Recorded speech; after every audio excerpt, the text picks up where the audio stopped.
केंद्रातील भाजपा सरकारने कालपासून 3 दिवसीय विशेष अधिवेशन बोलवलं आहे. ते यासाठी की महिला नागरी शक्ती वंदन विधेयक की जे महिलांच्या आरक्षणावर भाष्य करतं आणि विधानसभा आणि लोकसभेच्या एकूण सीटवर त्यांची मर्यादा वाढवते किंवा त्यांचा सहभाग वाढवतो. अशा विधेयकावर ते विधेयक आहे. आणि दुसरं विधेयक आहे ते म्हणजे डिलिमिटेशनचं, की लोकसभेची सीमारेषा निश्चित करण्याचं. पण चर्चेला गेला तो विषय म्हणजे महिला विधेयकाचा. महिला विधेयक सादर करत असताना काँग्रेसने एक बाजू मांडली की बाबा महिला विधेयकाला आमचा विरोध नाही, पण महिला विधेयकामध्ये ओबीसीचा सहभाग असल्याची नोंद इथं स्पष्ट दिसत नाही आणि ओबीसी समाजाला वगळून हे विधेयक करणं योग्य नाही. यावर ओबीसी समाजाचे नेते हे आपल्यासोबत आहेत आणि ते नेमकं काय म्हणतात ते त्यांच्याकडनं जाणून घेऊ. मग केंद्रामध्ये ते विधेयक आता सादर झाले, पण ओबीसीचा उल्लेख तिथं गेलेला दिसत नाही आणि काँग्रेसची मुख्य मागणी आहे की ओबीसीचा उल्लेख असावा. काय तुमची प्रतिक्रिया?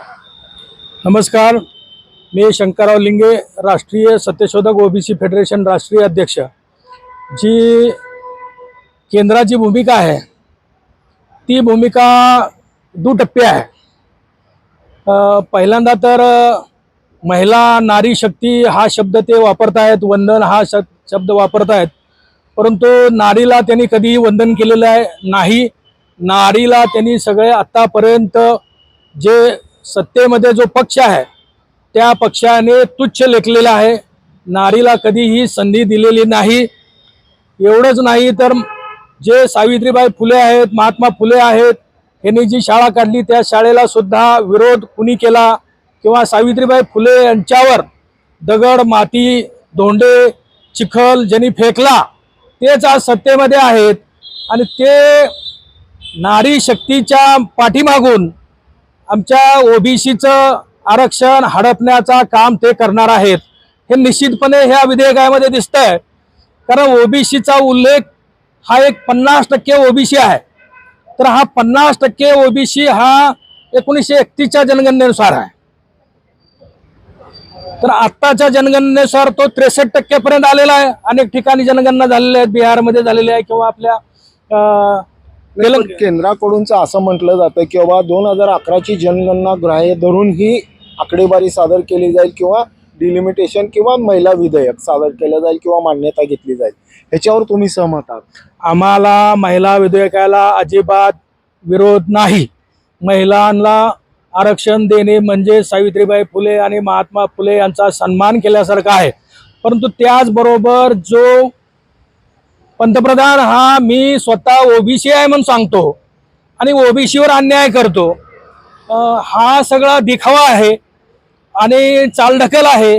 आणि या जनगणनेमध्ये ओबीसीचा कॉलम त्यांनी का ठेवला नाही त्याचं पहिल्यांदा उत्तर द्यावं. पहिल्यांदा जातीनिहाय जनगणना करावी आणि त्यानंतर हे विधेयक लगेच पास करावं. आतापर्यंत 2021ची जी जनगणना आहे ती आतापर्यंत पुढं का ढकलली त्यांनी अगोदर? आणि हा नारी विधेयक आत्ताच का आणलं? त्यांनी 23ला जे आणलं होतं 23ला तिथंच तो कायदा पास झाला असता आणि तिथं ओबीसी मध्ये जो रकाना आहे तो ओबीसीच्या रकान्याप्रमाणे जनगणना करून हे लगी आता 29ला करता आलं असतं. हे केलं नाही. हे जे भाजपचे लोक आहेत हे सरळ ओबीसीच्या मतावर निवडून आलेले आहेत, परंतु ते ओबीसीला फसवतायत. नाही, पण फसवतायत असं जर का म्हणत असाल तर सभागृहामध्ये असलेल्या भाजपाच्या ओबीसी नेत्याला सदस्यांना कळत नाही काय? आता जे ओबीसीचे नेते म्हणून भाजपमध्ये जे गेलेले आहेत ते पूर्वश्रमीचे, ते काँग्रेसचे असतील किंवा राष्ट्रवादीचे असतील किंवा इतर शिवसेनेतले असतील किंवा भाकप माकप शेकप मधले असतील, हे सगळे पुरोगामी नेते हे त्याच्यामध्ये गेलेले आहेत. परंतु यांना त्यांनी येसन लावलेले आहे. त्यांच्याकडे अनेक त्यांचे साखर कारखाने आहेत, उद्योग व्यवसाय आहेत किंवा काय आहेत, त्याच्यामध्ये काही ईडी आहे, सीडी आहे, बीडी आहे, त्या वाचवण्यासाठी ही लोक तिथे गेलेले आहेत आणि त्यांच्या आदेशाशिवाय हे तोंड सुद्धा उघडू शकणार नाहीत. हे बेगडी लोक आहेत. नाही, पण ह्या बेगडी लोकांमुळे येणाऱ्या पुढच्या पिढीचं कितीतरी वर्ष कितीतरी शतकं त्यांचं नुकसान होणार आहे. हे भान त्यांना नाही आहे का? सभागृहामध्ये बसलाय, धोरणात्मक निर्णयाची वेळ आहे. आता बोललं नाही तर पुढच्या पिढीला त्याचे परिणाम भोगावे लागतील.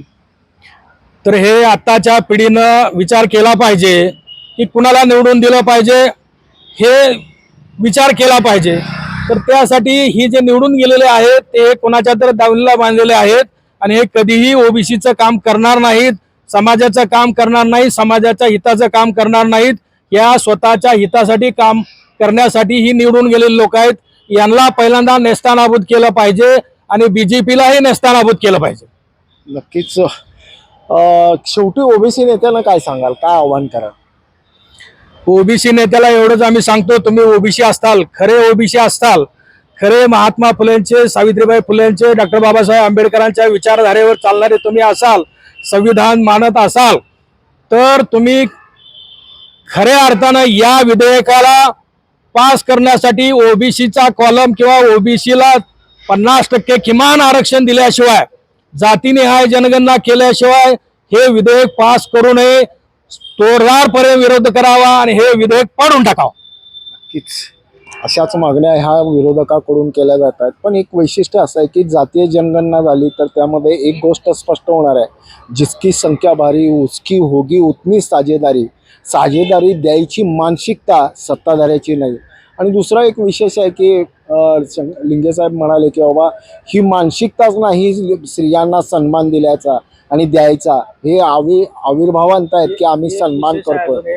हा, अजून एक विशेष आहे की महात्मा ज्योतिराव फुले यांचं द्विशताब्दी जन्मवर्ष आहे आणि या वर्षात सुद्धा अजूनपर्यंत महात्मा ज्योतिराव फुले यांना भारतरत्न पुरस्कार यांनी दिलेला नाही. म्हणजे ह्याच्यावरनं मानसिकता समजून घ्यायची म्हणायची का सरकारची? हो, सरकारची मानसिकता काय आहे. आणि नारी शक्तीला ज्या वेळेला नारीला हे तुच्छ मानत होते, शिकायचा अधिकार नाही, केश वेपन करत होते, विधवा संगोपन केलं जात नव्हतं, सती दिली जायची, हेच ते भाजपचे लोक आहेत. हेच त्या लोकांनी नारी शक्तीला विरोध केलेला आहे. त्यावेळेला 150 वर्षापूर्वी महात्मा ज्योतिराव फुले यांनी नारीचा सन्मान केलेला आहे आणि त्या महात्मा ज्योतिराव फुले यांच्या जन्माला 200 वर्ष पूर्ण झाले.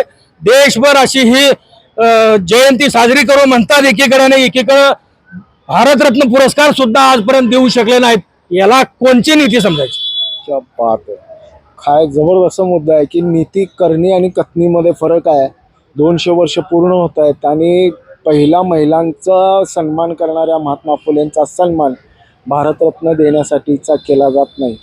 पण 150 वर्षापूर्वी संत कबीरांनी ह्याच मानसिकतेच्या आधारावर एक डोहा म्हटला होता, नारी को निंदो नहीं, नारी तो शुभ की खान है, नारी से ही पैदा हुए ब्रह्मा विष्णु हनुमान है. ब्रेन न्यूज करता यासिन शेख सर, मी नितीन पाटील.